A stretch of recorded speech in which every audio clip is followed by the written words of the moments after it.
ମାମା ମତେ ବହୁତ ଥଣ୍ଡା ଲାଗୁଛି।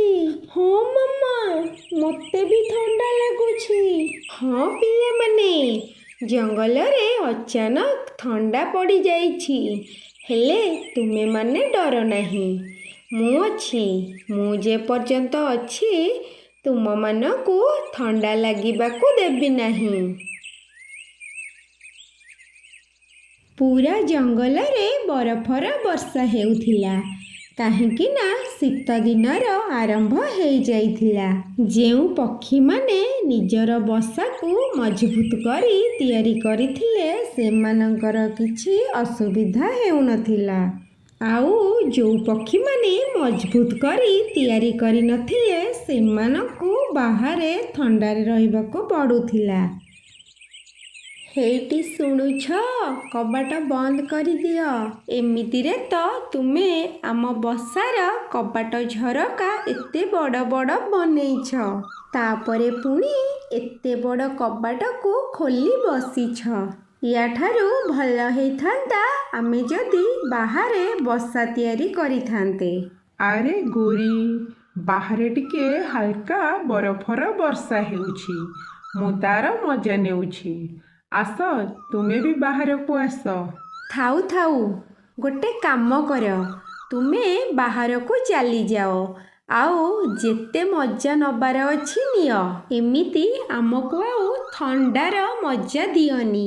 ତାପରେ କାଳୁ ବାହାରକୁ ଚାଲିଗଲା, ଆଉ ବାହାର ପଟୁ ଘରର କବାଟକୁ ବନ୍ଦ କରିଦେଲା। ଏପଟେ ରାନୁ ଚଢ଼େଇ ଟୁନି ଚଢ଼େଇ ପାଖକୁ ଆସିଥିଲା। ରାନୁ, କ'ଣ ହେଲା? କ'ଣ କହିବାକୁ ଚାହୁଁଛ? ନା ଟୁନି, ସେମିତି କିଛି ନାହିଁ। ମୁଁ ମୋ ବାପା ମାଙ୍କ ପାଖକୁ ରହିବା ପାଇଁ କିଛି ଦିନ ଯାଉଛି। ଏଠି ଅଧିକ ଥଣ୍ଡା ବଢ଼ିଗଲାଣି।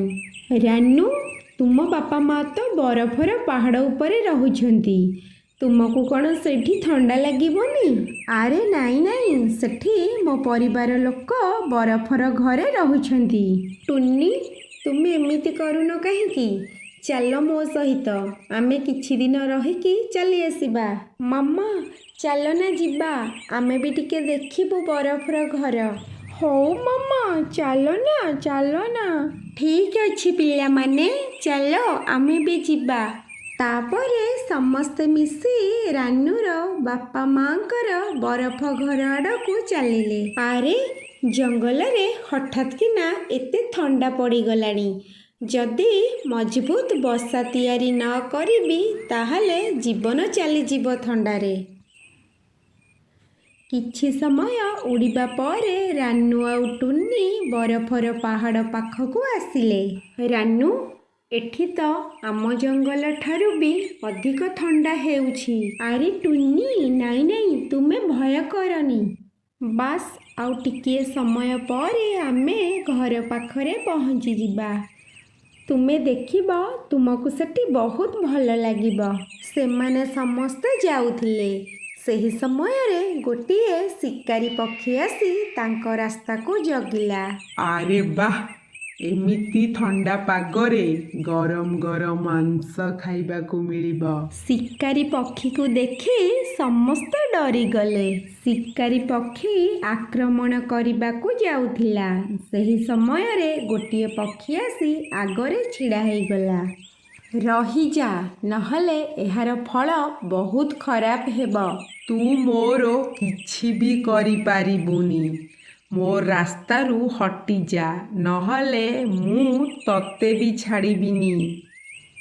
ସେଇ ପକ୍ଷୀକୁ ଶିକାରୀ ପକ୍ଷୀ ଆକ୍ରମଣ କରିବାକୁ ଯାଉଥିଲା। ସେହି ସମୟରେ ଗୋଟିଏ ପକ୍ଷୀ ଆସି ଉପରୁ ଗୋଟିଏ ବଡ଼ ନଡ଼ିଆ ଶିକାରୀ ପକ୍ଷୀ ମୁଣ୍ଡ ଉପରକୁ ପକେଇଦେଲା। ଏମିତି କିଏ ସେ କଲା? ମୁଁ ପକେଇଲି। ଚାଲ, ଏଠୁ ଚାଲ। ମୁଁ ତମ ଦି ଜଣକୁ ଦେଖିଦେବି।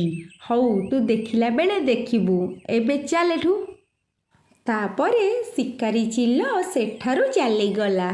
ଦୁଇ ଜଣ ଯାକ ରାନୁ ଚଢ଼େଇ ଆଉ ଟୁନି ଚଢ଼େଇ ପାଖକୁ ଆସିଲେ। ବାପା, ଭାଇ, ତୁମେ ଦୁଇ ଜଣ ଏଠି? ଭଲ ହେଲା, ତୁମେ ଆସିଗଲ, ନହେଲେ ସେ ଶିକାରୀ ଚିଲ ଆମ ସମସ୍ତଙ୍କୁ ମାରି ଖାଇ ଦେଇଥାନ୍ତା। ଏମିତି କେମିତି ହେବ ମୋ ସୁନା ଭଉଣୀ? ଆମେ ଥିବା ପର୍ଯ୍ୟନ୍ତ ତୋର କିଛି ବି କ୍ଷତି ହେବନି। ହେଲେ ଝିଅ, ଏ ଚଢ଼େଇ କିଏ ତୋ ସାଙ୍ଗରେ? ମୁଁ ତ ଏ ଚଢ଼େଇକୁ ଆଗରୁ କେବେ ଦେଖିନି। ବାପା, ଇଏ ହେଲା ଟୁନି ଚଢ଼େଇ। ଏଇ ଛୁଆ ଦୁଇଟି ତାର। ମୁଁ ତାକୁ ସାଙ୍ଗରେ ନେଇକି ଆସିଛି। ଭଲ କଲୁ ମା, ସାଙ୍ଗରେ ନେଇକି ଆସିଛୁ। ହଉ, ଜଲ୍ଦି ଜଲ୍ଦି ଚାଲ ଯିବା। ବାହାରେ ବହୁତ ଥଣ୍ଡା ପଡ଼ୁଛି। ଆମ ଘର ବି ଆଉ ବେଶୀ ଦୂର ନାହିଁ। ତାପରେ ସମସ୍ତେ ଉଡ଼ିକି ବରଫର ଘର ପାଖକୁ ଆସିଗଲେ। ତାପରେ ସମସ୍ତେ ଘର ଭିତରକୁ ଚାଲିଗଲେ। ରାନୁ, ଘରେ ତ କବାଟ ନାହିଁ, ହେଲେ ଘର ଭିତର ଏତେ ଗରମ ଲାଗୁଛି। ଏହା କେମିତି ସମ୍ଭବ? ଆରେ ଝିଅ, ଘର ଭିତରର ଗରମ ଘର ଭିତରେ, ଆଉ ବାହାରର ଥଣ୍ଡା ବାହାରେ। ଆଈକୁ ଦେଖି ପିଲାମାନେ ବହୁତ ଖୁସି ହୋଇଗଲେ ଆଉ ଦୌଡ଼ିକି ଆସି ଆଈଙ୍କୁ କୁଣ୍ଢେଇ ପକେଇଲେ। ମୋ ଗେଲୁ ଧନ ଦିଟା। ଆଉ ହଁ ଝିଅ ଟୁନି, ଆମ ବ୍ୟତୀତ ଏଇ ବରଫର ଘର ଭିତରକୁ କେହି ଶିକାରୀ ପକ୍ଷୀ ଆସିପାରିବେନି। ସୋନୁ ଆଉ ପିଙ୍କି ଆଈଙ୍କ ଘରକୁ ଆସି ବହୁତ ଖୁସି ଥିଲେ। ତାଙ୍କ ଦୁଇ ଜଣଙ୍କୁ ମଧ୍ୟ ବରଫର ଘର ବହୁତ ପସନ୍ଦ ଆସିଯାଇଥିଲା। ମାମା, ଆମକୁ ବହୁତ ଭୋକ ଲାଗୁଛି। ପିଲାମାନେ, ଟିକିଏ ରହିଯାଅ। ମୁଁ ତୁମମାନଙ୍କ ପାଇଁ ଗରମ ଗରମ ସିଙ୍ଗଡ଼ା ତିଆରି କରୁଛି। ମମ୍ମି, ଆମେ ସେତିକି ସମୟ ଭିତରେ ବାହାରେ ବରଫରେ ଖେଳୁଛୁ। ହେଲେ ପିଲାମାନେ, ବେଶୀ ଦୂରକୁ ଯିବନି, ଏଇ ପାଖରେ ଖେଳିବ। ପିଲାମାନେ ବାହାରକୁ ବରଫରେ ଖେଳିବା ପାଇଁ ଚାଲିଗଲେ। ଆଈ ସମସ୍ତଙ୍କ ପାଇଁ ଗରମ ଗରମ ସିଙ୍ଗଡ଼ା ବନେଇଲେ। ପିଲାମାନେ, ଖାଇବା ରେଡ଼ି ହେଇଗଲା, ଚାଲ। ଖାଇବା କଥା ଶୁଣି ପିଲାମାନେ ଘର ଭିତରକୁ ଦୌଡ଼ି ପଳେଇ ଆସିଲେ। ସମସ୍ତେ ମିଶି ଖାଇବା ଖାଇଲେ। ଆଈଙ୍କର ହାତ ତିଆରି ସିଙ୍ଗଡ଼ା ଖାଇ ପିଲାମାନେ ବହୁତ ଖୁସି ହୋଇଗଲେ। ଏବେ ତୁମେମାନେ ଆରାମ କର। ଆମେ ବାହାରେ ନିଆଁ ଜାଳିକି ବସିଛୁ। ରାନୁ ଚଢ଼େଇ ଆଉ ଆଈ ମିଶିକି ଶୁଖିଲା ଘାସର ବିଛଣା ପାରିଲେ। ସମସ୍ତେ ବରଫ ଘରେ ଶୋଇପଡ଼ିଲେ। ପିଲାମାନଙ୍କର ମାମୁଁ ଆଉ ଅଜା ବାହାରେ ନିଆଁ ଜାଳି ବସିଥିଲେ। ସେମାନଙ୍କ ପାଖକୁ ଟୁନି ଚଢ଼େଇ ଆଉ ରାନୁ ଚଢ଼େଇ ଆସିଲେ। ପିଲାମାନେ, ତୁମେ ଏ ପର୍ଯ୍ୟନ୍ତ ଶୋଇନ? ନାଇଁ ବାପା, ଶୋଇନୁ। ଆମେ ଭାବୁଥିଲୁ ଆମ ଜଙ୍ଗଲରେ କେମିତି ଆମେ ବରଫର ଘର ତିଆରି କରିବୁ। ହଁ ହଁ ମା, ନିଶ୍ଚିନ୍ତ ତିଆରି କର। ହେଲେ ମା, ବରଫର ଘର ତିଆରି କଲାବେଳେ ବହୁତ ପରିଶ୍ରମ କରିବାକୁ ପଡ଼ିବ ଆଉ ବହୁତ ଅସୁବିଧାର ସମ୍ମୁଖୀନ ହେବାକୁ ପଡ଼ିବ। ଭାରି ବରଫର ଓଜନକୁ ଉପରକୁ ଉଠେଇବା ପାଇଁ ପଡ଼ିବ, ଆଉ ବରଫ ଖଣ୍ଡକୁ ତା ଉପରେ ରଖିବା ପାଇଁ ପଡ଼ିବ। ତାପରେ ଯାଇ ହେବ ଆମ ବରଫର ଘର। ଟୁନି, ଯଦି ଆମକୁ ଆମ ଜଙ୍ଗଲରେ କେହି ସାହାଯ୍ୟ କରିବେ, ତାହେଲେ ଆମେ ନିଶ୍ଚିତ ଭାବରେ ବରଫର ଘର ତିଆରି କରିପାରିବା। କିଛି ଦିନ ଏମିତି ବିତିଗଲା। ମା, ଏଇ 4-5 ଦିନ କେମିତି କଟିଲା କିଛି ଜଣାପଡ଼ିଲାନି। ଏବେ ଆମକୁ ଜଙ୍ଗଲକୁ ଫେରିଯିବାକୁ ପଡ଼ିବ। ଫେରିଯାଇ ନୂଆ ବସା କରିବାକୁ ପଡ଼ିବ। ପିଲାମାନେ, ଆଉ କିଛି ଦିନ ରହିଯାଅ। ଏମିତିରେ ତ ରାନୁ, ତୁ ବହୁତ ଦିନ ପରେ ଘରକୁ ଆସିଛୁ। ନାଇଁ ମା, ଏବେ ଆମେ ଚାଲି ଯାଉଛୁ। ଆଉ କେବେ ସୁବିଧା ଦେଖି ଆସିବୁ। ଏବେ ଆମକୁ ଯିବା ପାଇଁ ପଡ଼ିବ। ପିଲାମାନଙ୍କର ସ୍କୁଲ ଅଛି। ଅଧିକ ଦିନ ଛୁଟିରେ ରହିଲେ ସେମାନଙ୍କର ପାଠପଢ଼ାରେ ପ୍ରଭାବ ପଡ଼ିବ। ପିଲାମାନଙ୍କର ଘରକୁ ଯିବା ପାଇଁ ଇଚ୍ଛା ନଥିଲା, ହେଲେ କ'ଣ କରିବେ, ପାଠ ପଢ଼ିବାକୁ ତ ପଡ଼ିବ। ତାପରେ ସମସ୍ତେ ମିଶି ଘର ଆଡ଼କୁ ଚାଲିଲେ। ଆଚ୍ଛା, ତାହେଲେ ଏବେ ତୁମେମାନେ ଘରକୁ ଯାଉଛ। ମୁଁ ଦେଖିବି ଏବେ ତୁମକୁ କିଏ ବଞ୍ଚେଇବ। ପିଲାମାନେ, ଏବେ ତୁମେ ଏଇଠାରୁ ଯାଇପାରିବ। ଶୀଘ୍ର ଆସିବା ପାଇଁ ଚେଷ୍ଟା କରିବ। ବାଏ ବାଏ ଅଜା, ବାଏ। ଆମେ ଆଉ ଥରେ ଶୀଘ୍ର ପୁଣି ଆସିବୁ। ସମସ୍ତେ ଜଙ୍ଗଲକୁ ଫେରି ଆସିଲେ। ରାନୁ ଚାଲ ଆମେ ବରଫର ଘର ତିଆରି କରିବା। ହଁ ଟୁନି, ହେଲେ ଆମକୁ କାହାର ସାହାଯ୍ୟ ନେବା ପାଇଁ ପଡ଼ିବ? ସେମାନେ ଦୁଇଜଣ ଏମିତି କଥା ହେଉଥିଲେ। ସେହି ସମୟରେ ଲାଲି ଚଢ଼େଇ ଆସି ସେଠାରେ ପହଞ୍ଚିଗଲା। ଆରେ ଲାଲି, ତୁମେ ଏଠି କ'ଣ କରୁଛ? ମୁଁ ଏଇ କାଠରେ ବସା ତିଆରି କରିବି।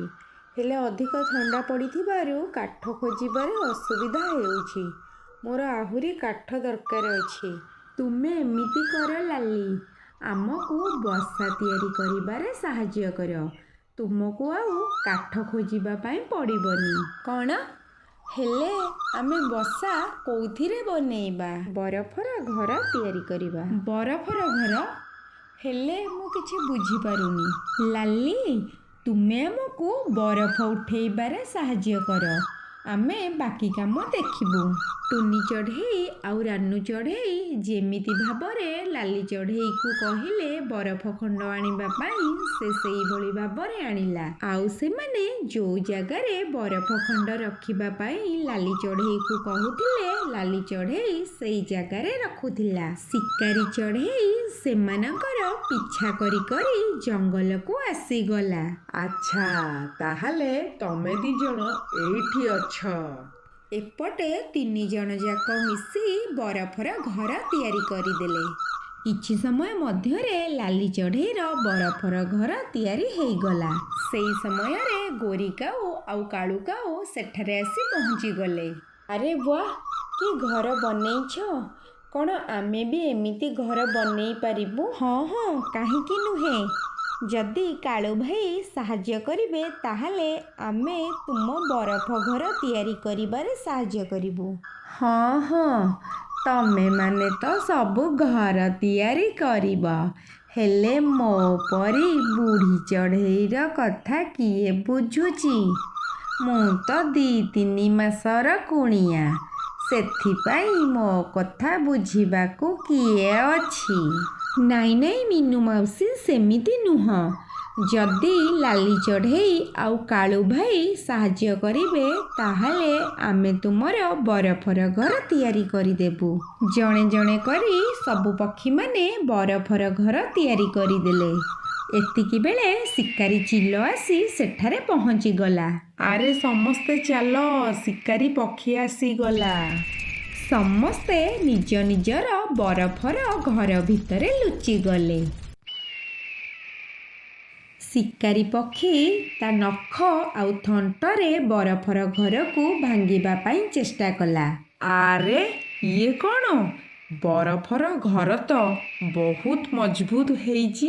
ମୁଁ ଗୋଟେ କାମ କରୁଛି, ବାହାରେ ପକ୍ଷୀମାନଙ୍କୁ ଅପେକ୍ଷା କରି ବସୁଛି। ସବୁ ପକ୍ଷୀମାନେ ବରଫର ଘରେ ମସ୍ତ ଗରମରେ ବସିଥିଲେ। ସାରା ରାତି ଶିକାରୀ ଚିଲ ବରଫର ଥଣ୍ଡାରେ ବସିଥିବାରୁ ବରଫ ପାଲଟିଗଲା। ସବୁ ପକ୍ଷୀମାନଙ୍କୁ ଶିକାରୀ ଚିଲଠାରୁ ରକ୍ଷା ମିଳିଗଲା।